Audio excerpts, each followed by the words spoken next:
Hello and welcome to I Feel Fat Today. I'm your host, Kelly Taylor. I think my mic has a lot of hair, cat hair to be specific, all over it.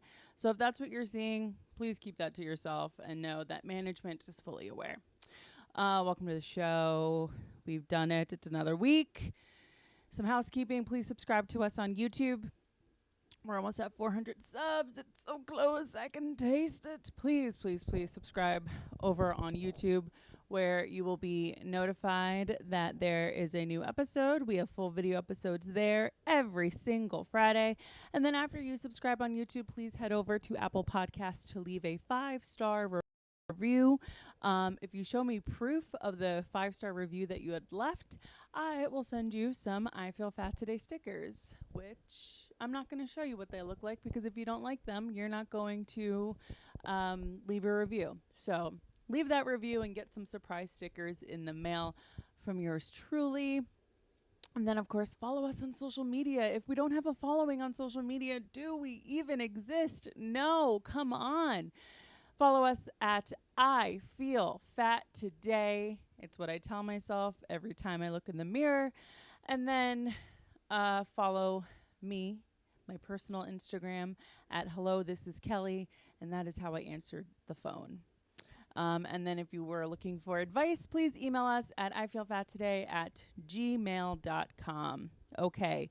Now, I feel like I've been saying this a lot more often than usual lately, but no, today is going to be a rather quick episode. And that is because I am filled to the brim with anxiety. I wanted to make a joke, but I'm literally 2 minutes into recording and I did not want to get flagged on YouTube. I almost said Amazon. I am filled with so much anxiety. I cannot even think straight. What do you guys do to relieve anxiety? Because I can only think of destructive manners, and the manners that I think of only cause more anxiety. My anxiety got so bad yesterday, so bad, that I went out and was this close to buying a pack of cigarettes. Like, it felt like the only thing that could cure the anxiety-ridden rage that was bubbling up inside of me and about to come out of every orifice. And as I was walking around to go get a pack, I was thinking about how bad I end up feeling in the aftermath. And it's not even like, oh, I have a cough. Oh, my lungs hurt now. Oh, I feel like a piece of shit. It's just like that feeling in your mouth after having had a cigarette. I'm a almost 32-year-old woman. If someone is listening to this and disappointed in hearing that, I've lived a lot of life. But the feeling in my mouth, it's just like the reminder of, the once a year that I probably end up having a cigarette, why it's not worth it. But man, oh my God, it's like, I really feel like I'm one bad night away from a hospital vacation. I swear to God. And I don't mean to joke about something that people, deal with. And I hate being one of those, young 30-something-year-old women that talk about, I'm mentally ill, because I think that that's kind of cringe, like mental illness is a lot of things, but it just feels like that's what everyone talks about, is how mentally ill they are, especially in stand-up. And I don't want that to be my thing, but I am being honest right now and telling you, I am at the point where I'm not even looking forward to therapy sessions this week, because I'm so anxious thinking about having to talk about the anxiety. And I don't really know what brought this on. I mean, I guess things in life are kind of crazy and up and down, and nothing feels reliable at this point. But that's life, such is life. And so if you're listening to this and you deal with anxiety, just know you are not alone. It feels like you're suffering in silence, but you absolutely are not. And I haven't felt this way in so long. I have not felt this way, and I can't tell you how long. Like, I'm not on any medication anymore. Like, fully just living my life. And when I would feel anxiety, I have these tools that I use to work through it and, whatever, get through the bad feelings that I have. And oh man, it feels debilitating. Like, I honestly, when I went to record this, I didn't know if I had the ability to get through this episode without crying, because that just feels like my only option. It just feels like the only thing that feels safe is to just cry. So I've been doing a lot of crying and I've been doing a lot of walking because those are the only two things that really feel safe. That's the only word I can think about. And just trying to avoid temporary fixes, because the thing about temporary fix is that it really works in the short term, and it's almost like it gets compounded when the temporary fix is gone. So that's how I'm doing. I don't have a sweet treat of the week because nothing feels worth a treat or at all treatable. So we're going to move on to today's topics. Again, solo episode. Next week, I should have a guest. Honestly, for this week, I should have given myself a mental health day and not put out an episode, but I have a promise. I'm going to keep it. But it is, kind of good to know that I'm the only person that's doing this. Like, I don't have a boss telling me to put out episodes every week. I'm the boss. And it's like, if I really needed to take time off, I can do that. But I don't feel like I'm in a place with this podcast where I can take any time off, because it's just been like this uphill, muddy battle. Like, not only am I walking uphill, I'm like drudging. Shut up, Alexa. I'm just like trying to climb up a hill in the rain, and it's muddy and I'm sopping wet and I'm covered in shit, and I'm just trying to get to the top. And if I stop and take a break, I'm just going to slide down the hill, and I don't want to slide down the hill. So I'm continuing to persevere, and feel like I'm looking pretty pathetic in doing it. So I don't know. Thanks for listening to that, if you still are, which I don't know why you would be. Okay, so I have a few things I want to talk about. I came upon this one article. It's a very, very, very quick read, and it kind of stuck out to me, and it felt worth reading. So this is from page 6, and it's titled, Lena Dunham drops out of Polly Pocket movie, won't star in Netflix show, so her body isn't dissected again. So, Lena Dunham Girls is putting her mental health first. The Girls creator, 38, told The New Yorker that her semi-autobiographical Netflix series, Too Much, is currently in post-productions, but fans shouldn't expect to see her on the screen. Dunham decided it was best to cast Meg Stalter over herself in the lead role due to backlash from body shamers in the past. Sorry, there's a lot of photos in page 6 article, so it takes a lot to scroll through them. I was not willing to have another experience like what I'd experienced around girls at this point in my life, she said in the interview published Tuesday. Physically, I was just not up for my body being dissected again. Although casting Stalter was an easy choice, Dunham said it was hard to admit the real reason why she didn't feel comfortable taking on the role herself. I used to think that winning meant you just keep going, you just keep doing it, and you don't care what anybody thinks, she explained. I forgot that winning is actually just protecting yourself and doing what you need to do to keep making work. Elsewhere in the interview, Dunham discussed how society has taken a hit when it comes to body positivity in recent years due to the new class of Ozempic thin women. It seems like we had this moment of body positivity, and then every single day, it's like we're looking around, and it's like our masses are decreasing, she said. Too Much is about a 30-something woman who lives in New York City after a breakup and moves to London, where she falls in love with a musician, similar to her own love story with husband Louis Felber. Over a decade in the industry, the Emmy-nominated actress has learned the importance of picking and choosing her projects, which is why she is also no longer part of Mattel's Polly Pocket movie. In 2021, it was announced that Dunham would be writing and directing the Lily Collins-led film following the toy company's success with Barbie.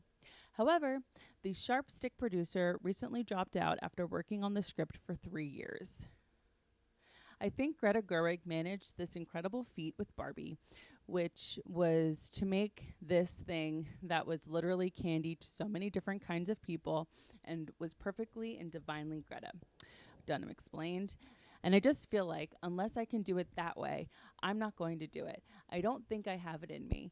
I feel like the next move I make needs to feel like a movie that I absolutely have to make. No one but me could make it, and I did think other people could make Polly Pocket. As for the next project, Dunham said she wants to tackle something that's distinctly commercial but also maintains the DNA of what's interesting to her, which she admits is likely another romantic comedy.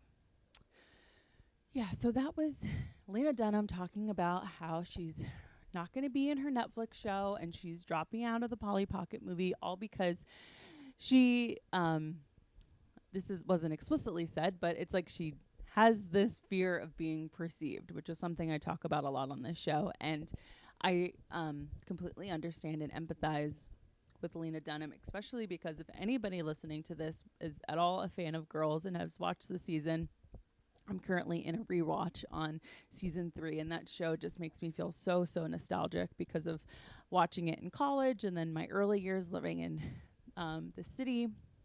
I really related a lot to Lena Dunham's character Hannah, and which is like so cringe, but I don't know. I got her. She sucked, and like I used to suck, and I sometimes do suck a lot. So I got her, and she really put herself out there. She really like had her full ass naked body on our, HBO or on HBO on our TV screens, and people were horrible to her because of it. And I feel like anytime Lena Dunham is at all in the news at all, has always been because of the way that she looks and, something annoying that she said or did, but it always seems to focus on her looks. And so I thought what was interesting about this, the main takeaway from this little quick read, was how she thought empowerment for her was putting herself out there and kind of taking the hits when it comes to people being mean and talking shit and being downright rude and disrespectful, and how she persevered and kept going and just, kind of worked through that. She thought that was empowerment, as opposed to now, as she's more adult, realizes like, no, what is empowerment is protecting my peace and not putting myself in situations in which I'm going to get hurt. Which I think is actually really sad, because if acting is something and being a part of projects is something, what did I just say? If acting is something and if being a part of project is something, no, that's not what I meant to say. What I meant to say was, if being on camera, on screen is something that you want to do, but you're afraid to do it because of the way that because of the way you look is going to be interpreted by people, that's really sad. And I worry that for myself, especially, I'm going to find myself in the entertainment industry being more in the shadows because I'm too afraid of people looking at me. And I think that's something that feeds into this anxiety, because it's such a bad feeling to feel like people don't like what they're looking at. And it's just, I don't know. I don't want to be too depressing, so I'm going to move on. So, which brings me to my next topic, which is, what is body neutrality? So, according to ChatGPT, body neutrality is a movement that encourages people to accept and appreciate their bodies as they are, without necessarily loving or hating them. It focuses on what the body can do rather than how it looks. The idea is to foster a neutral mindset towards one's body aiming for a healthy relationship with it that isn't driven by appearance. This approach can reduce the pressure to meet societal beauty standards and promote beauty and physical well-being. So that's what body neutrality is. And that is a term that I throw a lot around on this podcast, coupled with the term body positivity. And I kind of thought that body positivity and body neutrality were kind of coupled together as one and the same, but they're not. They're different. And so I have another article here in which it talks about why body neutrality works better than body positivity. So, like I said, very, very quick episode. We're only like 15 minutes in, and I'm on my last article, which is also a very quick read. So I'm sorry, it's a short one. I don't have a guest this week, and I didn't have the mental fortitude to fill an hour. Okay, so this one is from the Times. So why body neutrality works better than body positivity, by Jessie Nealand. When body positivity started to become popular on social media in the early 2010s, I was thrilled. As a personal trainer who had recently gained a small following on Instagram, I loved being a part of it. There seemed to be mainstream pushback against the increasingly unrealistic beauty and body ideals that cause so many women to feel unworthy and insecure. It all seems so brave and radical. People showing off their imperfections, reshaping the narrative around what's beautiful, and shining a light on the reshaping the narrative around what's beautiful. Oh, I read that sentence wrong. And shining the light on the unconscious biases we're conditioned to hold when it comes to which kind of body indicates that a person is worthy of being visible and happy and which doesn't. It was exciting to make social media posts challenging my audience to think more deeply about their desires and assumptions with regard to fitness and bodies, and to encourage them to question everything. I would take a picture of myself with my exposed belly relaxed and bloated instead of sucked in, and write a caption about why we need to destigmatize round bellies. Or I'd compose a before and after comparison showing how easy it is to fake a, quote, perfect body for social media, and exposing how even supposedly flawless bodies have cellulite and rolls when they're not posed and edited. People loved these posts, and I was inundated with messages about how brave and inspiring I was and how the fitness industry needed more voices like mine. I'm realizing I have no idea what what the author of this article looks like, and I think that someone's perspective on this, whether they're, a little bit overweight or 600 pounds, kind of will shape your view of how to take in this information. So I'm curious if this is somebody that looks like they are not rail thin versus somebody that's, maybe considered obese on the BMI scale. Looking back, I find it all very cringy for a lot of reasons. The least being that my naked body is now all over the internet, and most being that I contributed to the soon-to-be popular trope of a thin, able-bodied white girl in her 20s being celebrated in a movement that was founded to uplift and center the rights and dignity of folks in marginalized bodies. Body positivity was originally based on the work of fat acceptance activists from the 1960s. The movement was entirely focused on fighting... Stupid ad popped up. The movement was focused entirely on fighting for the equality of opportunities, treatment, representation, safety, and dignity for all people living in marginalized bodies. You could hate your body while pushing for greater accessibility and anti-discrimination policies, and you can also embrace your body without participating in the movement for justice or equality. The two ideas were separate. The social media version of body positivity has migrated so far from the movement's original intent that many users posting about the topic are completely ignorant to its roots. Yeah, a lot of people are using body positivity as a way to gain followers. And this author talks about that, as she herself said that she was a skinny 20-something white woman who, was invested in the movement because she really enjoyed the message, but didn't understand the history of it and really what body positivity was for. It's not just about saying that your stomach looks like it has a little bit of a pooch because you have a uterus. Like, fuck off. And frankly, the social media version of body positivity doesn't work. Despite the extraordinary popularity of the idea that we should all feel good about our bodies, here we are, over a decade after the concept's mainstream rise, and body image issues haven't become any less common, intense, or destructive to people's lives. Some studies indicate that eating disorders, as one example, became more prevalent during the pandemic. We need to let go of the idea of body positivity.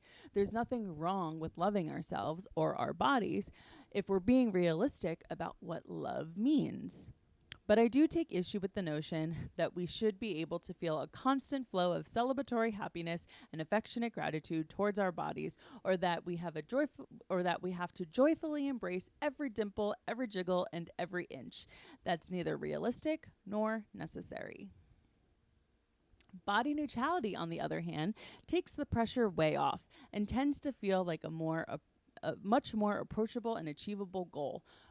First popularized by Anne Proyer.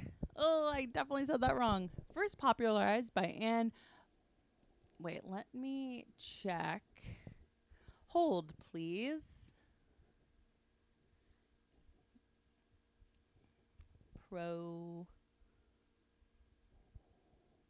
Pronunciation. Poirier.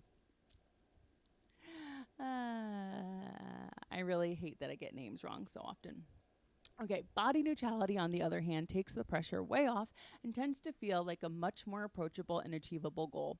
First popularized by Anne Poirier, the author of The Body Joyful, it offers a safe place to rest as you exit body hatred, without putting pressure on you to somehow magically love every iota of your body and self. Body neutrality invites us to understand ourselves and others as whole human beings first, and to form our concept of wealth, value, and identity around a person's internal self instead of their external self. It helps us strip away the many layers of complex social conditioning telling us what different bodies mean, so we can see this clear and objective truth: that beauty and attractiveness can be pleasant and nice, but they can't tell you anything about a person's character, personality, lifestyle, or the kind of life and treatment they deserve. Neutrality gives you space for everything that previously felt like a huge problem and kind of just be whatever. Not good, but not bad. Not something to freak out about. Not even a problem to solve. Sort of an annoying thing, maybe worthy of an eye roll or a shrug before you move on with your day, but ultimately pretty meaningless. It gives you the ability to see yourself and the world clearly, which means you can take your emotional power back from the places that don't deserve it.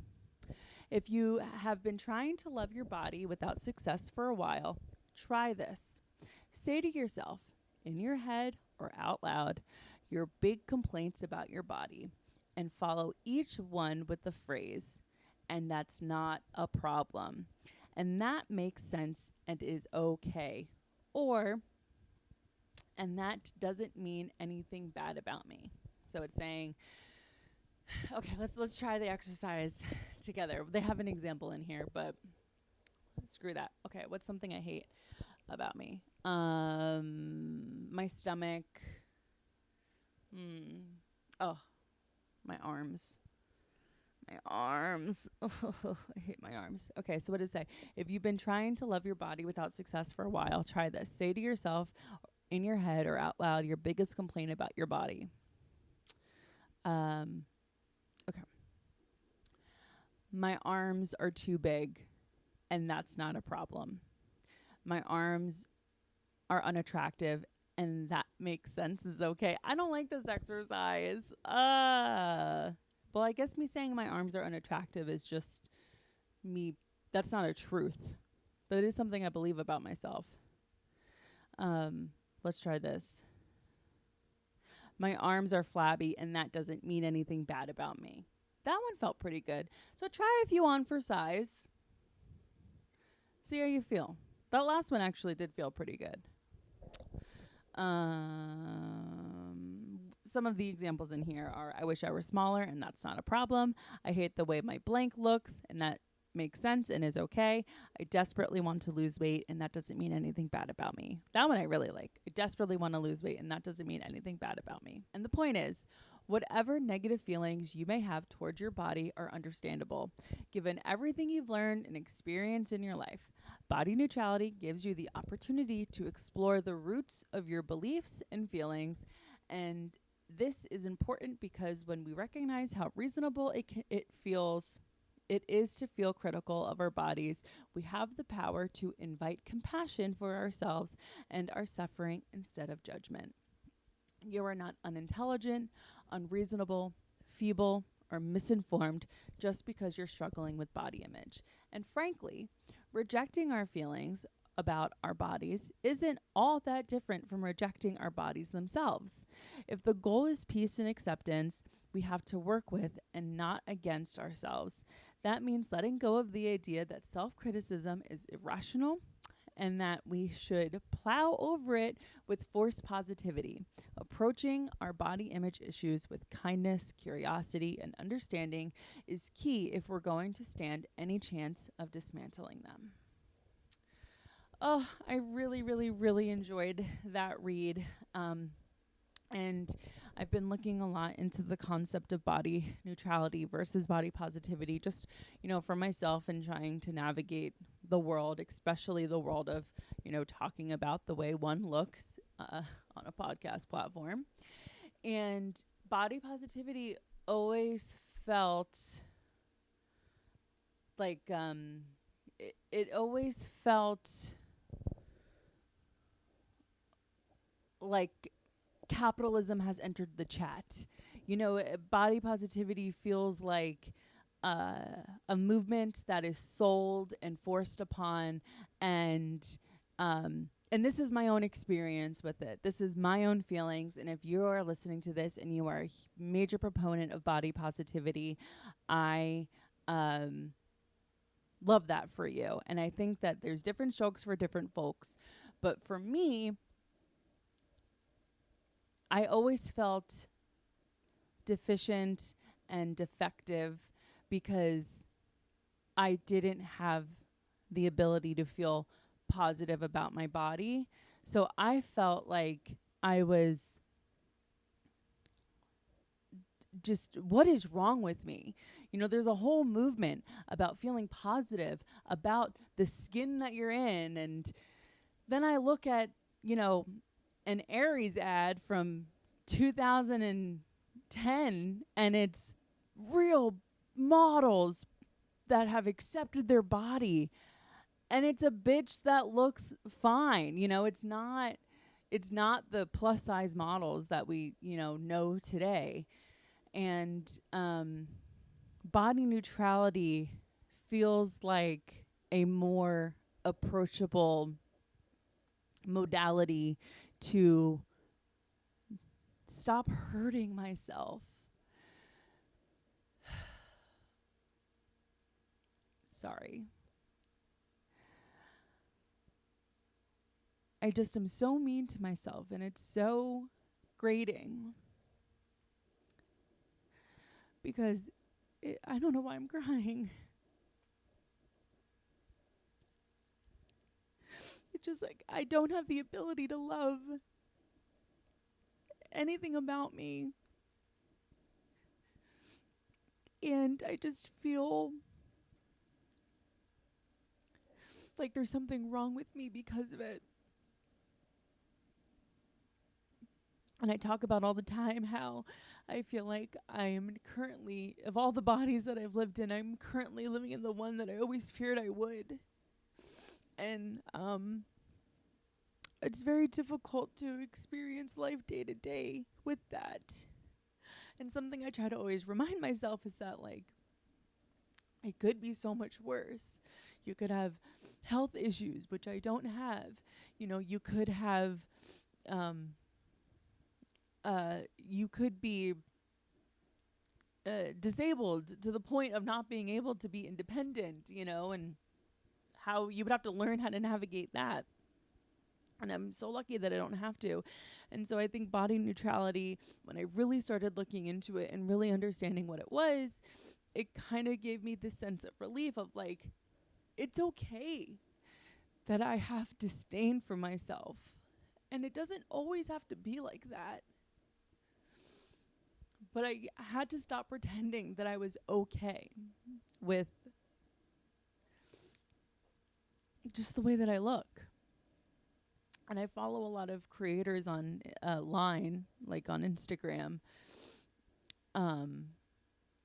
where it just seems like they have the ability to love the way that they look and wear whatever they want and not be thinking about it all the time. And I'm wondering, can they actually do that? Like, do they have access to something? Do they hold a key that if I work hard enough, I can grab a hold of that key and not think about my body every waking second of every waking moment?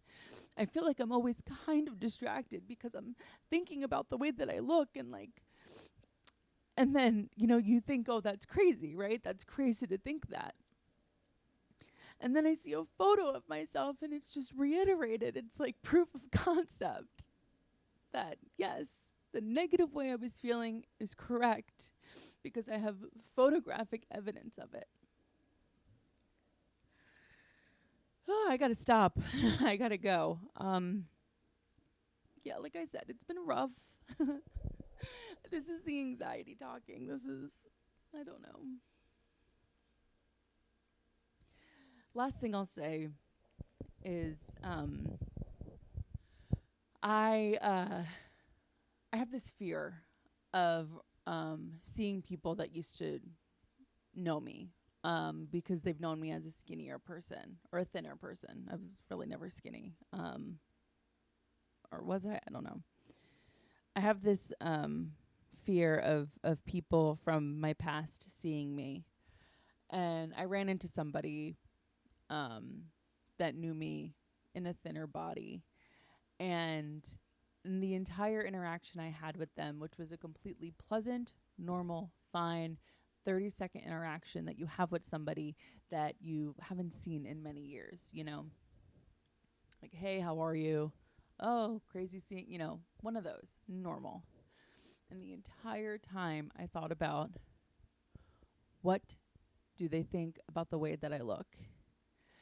And it doesn't matter what they think about the way that I look, but it tortured me. And I experience this all the time when I run into people. And I guess I'm just kind of telling you that story because if you feel it, it's a normal feeling to experience. And sitting in the shame of that doesn't allow you to grow and be better. Whether it's on like a physical level of changing your body or an emotional level of accepting your body or a combination of both. And you don't have to change at all. I don't have to change unless, of course, you know, I went to the doctor and was told that I was dying, but that's not the case either. So, I don't know. It's just been rough. Okay. It's been a rough few weeks. And I've really been holding it together as best as I can. And when that happens, everything kind of starts to fall apart. The dam starts to break and the waterworks happen. So, yeah, I don't know. I guess that's all I have to say. I have a good life. So I don't really have much complaining to do, but it's... Take care of yourself, everybody. I don't know. How do I end this? This is like the most awkward thing. What time am I at? It's like a little over half an hour, and I'm probably going to cut a bunch of this out, so it might even be less. Did I have anything else I wanted to talk about?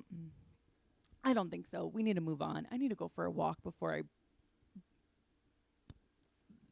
I need to go for a walk. Nothing works. Okay.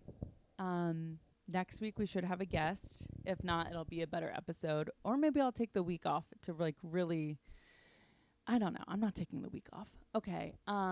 Guys, it's been I Feel Fat today. I'll talk to you next Friday. Bye.